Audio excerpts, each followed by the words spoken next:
Now, a UN vessel has arrived in the waters off Yemen for a highly sensitive operation transferring crude oil currently stored on board a dilapidated tanker off the coast of Hodeidah. No maintenance operations have been carried out since 2015 due to that ongoing conflict in the region. The operation is considered complex, but the UN believes there's no other alternative to prevent a massive oil spill. To take us through this is our science editor, Julia Seeger. Hello, Julia. Hello, Annette. What exactly is the story? So the dilapidated supertanker is called the Safer, and it's been anchored 50 kilometers off the coast of Hodeidah in Yemen since the 1980s. And indeed, there hasn't been any maintenance operations since 2015 because of the conflict that opposes the Houthi movement supported by Iran and the government forces that are supported and backed by a military coalition led by Saudi Arabia. And indeed, for several years now, this tanker has posed the threat of exploding at any moment. And it's carrying 4 times the amount of crude oil than did the vessel that was involved in the Exxon Valdez oil spill of 1989, which is still considered as one of the worst ecological disasters in the world. Now, in the event of an oil spill, it would, of course, have a consequence on the entire region, Saudi Arabia, Djibouti, Somalia, Eritrea as well. And the cost of cleaning alone, I'm not talking about the economic cost, but the cleaning alone has been estimated to $20 billion by the UN. So I'll let you just imagine the kind of economic damages this could trigger.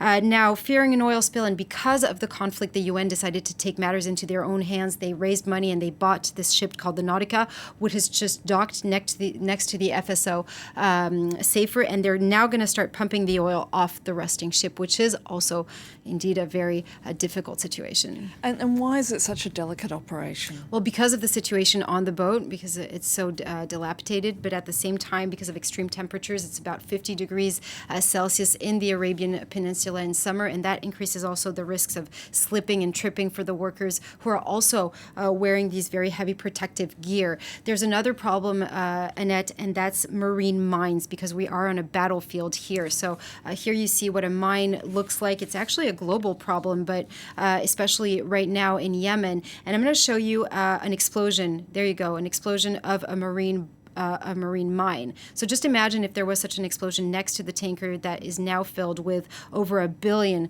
barrels of petrol. So what they had to do, the operation is going to last 3 weeks. It has already started. They had to secure the entire boat, so they looked at every valve, the mooring, to make sure that it hasn't changed. The tank atmosphere is considered to be unsafe because of cargo vapor. They had to inject inert gas into every one of the tanks to make the situation stable on the boat, and that's also to stop, to reduce the risk of explosion and fire. Now, with the arrival of the UN ship, they're now going to start transferring the equivalent of 1 billion barrels of oil, and that's also going to be highly sensitive. If everything goes well, it will then be towed to a scrapyard. And this, of course, all happening at extremely high temperatures too. So what is going to happen to the recovered oil?